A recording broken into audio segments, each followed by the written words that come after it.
cause of hype is hope.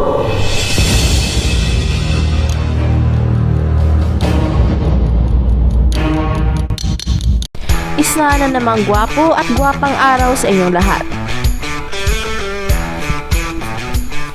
Is there a possibility na hindi matutuloy ang FIBA Asia Cup sa Doha, Qatar?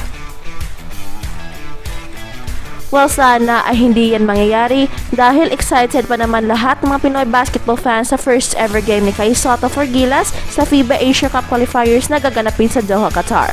Para Manny Pacquiao fight nga ito na napakaraming nag-aabang, but with the new developments ay binabantayan ngayon ng SBP ang sitwasyon sa Doha, Qatar na kung saan tumaas ang kaso these past days. And in line dyan, wala pang official announcement ng SBP kung nasaan ngayon si Kai Sotto, whether nasa Calamba bubble na ba siya or nasa kanyang quarantine hotel pa. And this is very unusual dahil paparating na ang competition and the basketball fans are keenly awaiting sa first practice si Kai Sotto with his new teammates sa Gilas, Pilipinas. Pero, as of the making of this video ay wala pa talagang balita. But before that, ay meron na naman tayong bagong pag-giveaway mga gwapo at gwapa naming subscribers as a way of giving back sa inyong overwhelming support sa Express Info.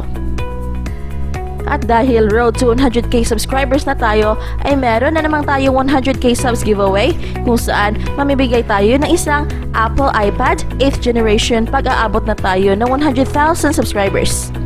So, sa mga hindi pa nakasubscribe dyan, ay please subscribe na para mapadali ang pagbibigay natin na giveaway. At meron pang kasama ang mga consolation prizes. So, sa mga gustong sumali sa ating pag-giveaway ay napakasimple lang.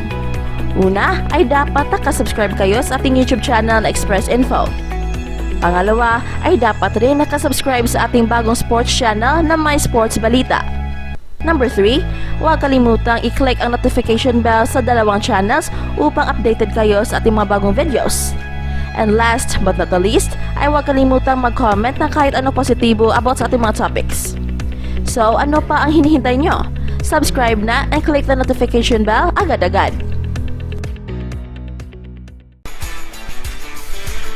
Hopefully, hindi mangyayari ang ating kinatatakutan na hindi matutuloy ang Doha Qatar qualifiers or kaya mag-withdraw ang Gilas dahil sa pagdagsa ng mga bagong kaso sa Doha. Nagbabantay ang SBP sa status ni Kai Sotto habang papalapit na ang Gilas patungo sa Doha, Qatar. Ang Samahang Basketball ng Pilipinas SBP ay aware sa pagdagsa ng mga kaso sa Doha, Qatar na kung saan sila ang mag-host sa final window ng FIBA Asia Cup qualifiers sa susunod na linggo. Ang mga top officials ng SBP are closely monitoring sa sitwasyon sa Mid-East country and is on a standby for any statement that would come from FIBA regarding the February 18 to 22 tournament. So merong kaunting uncertainty pa rin ang paglaro ni Kai Sotto for Gilas pero hopefully ay tuloy-tuloy na ito.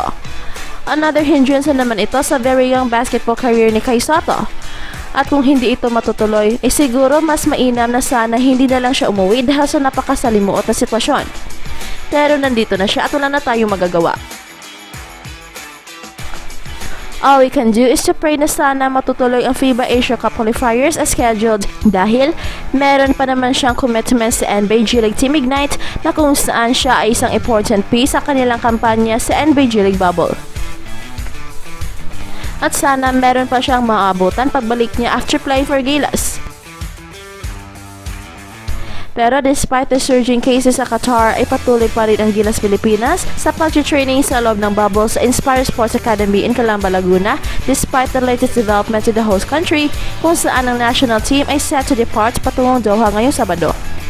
The SBP hierarchy remains mum on whether NBA prospect Kai Sotto has already entered the Calamba bubble. As if it's a matter of national security if people get to know the young 7'3" center has already been practicing with the national team. Well, ito'y nakapagtataka pero siguro they're also protecting Kai Sotto dahil sa kanyang kasikatan. So, it is just right not to overexpose Kai dahil bata pa naman siya and hindi pa ready sa kanyang nakuhang kasikatan and the SBP is just right to temper the expectations to at least ease some pressure sa balikat ni Kai Sotto. Pero, saan nga ba ngayon si Kai Sotto? Based sa bagong government safety protocols, arrivals will undergo RT-PCR test at ang second swab testing ay kukunin on the 5th day, and if negative ang results, ibig sabihin ang passenger can be sent home right away. So for kay Soto, dumating siya sa bansa galing US noong Martes ng gabi and should have been at the Inspire Sports Academy by Sunday as initially projected by the SBP. Ibig sabihin yan, meron siyang at least 1 week of training para malalaman at makukuha niya ang sistema ng project director ng Gilas na si Tal Baldwin in time for the national team's departure on February 13. Valid naman ang concern ng SBP dahil over and above sa lahat ng sinasabi natin dito ay pinaka-importante pa rin ang safety ni Kay Soto at sa lahat ng members ng team. So, it is just right to push the right button based sa panigbagong mga developments. So, antabayan na natin ang mga susunod na kabanata all the base experience ni Rhea Navarro, who worked for more than a decade as International Relations and Eligibility Supervisor with the Qatar Basketball Federation, doesn't see the FIBA hosting being affected by the current health situation. She said Qatar has always maintained strict protocols, that it's been considered one of the lowest in the world with regards to fatality rate, 0.14%. Magaling ang response ng Qatar. Cops are everywhere trying to see to it that protocols are being followed, like the number of people inside the vehicles and especially wearing a face mask, sabi ni Navarro. Ayon sa mga reports, daily cases have been on the surge in Doha simula ng taon na ito, 2021. The country recorded 351 cases by the end of January, and the figures have been increasing on a daily basis since then. Qatar accepted hosting Group A of the qualifiers kung saan initially slated to be hosted ng Philippines, kung saan kinansela ng Pilipinas dahil sa travel restrictions imposed by the government. Bukod sa Pilipinas, nasa Group A din ang South Korea, Indonesia and Thailand. Ang Gilas Pilipinas ay nasa top of the bracket with a 3-0 slate at nakaschedule na maglalaro laban ng Korea on February 18 at laban ng Indonesia on February 20 and Korea again on February 22. Mag-host din ang Qatar ng Group B, made up of Chinese Taipei, Japan, Malaysia and China, as well as Group E that includes Iran, Syria, Saudi Arabia and the host country. Sa makatwid ay tila hindi maganda ang simulan ni Kay Soto sa kanyang basketball career dahil nababalot ito ng napakaraming spekulasyon. Pero one thing is for sure, alam ni Kay Soto ang reality and there is no need to tell the world about everything. Isa lang naman ang kahilingan natin and that is for Kay Soto to realize his dreams. 1. Being the cornerstone for Gilas Pilipinas for international tournaments, and the other is to become the first ever homegrown Pinoy to play sa NBA. Yan lang naman ang gusto nating mangyayari sa basketball career ni Kay Soto.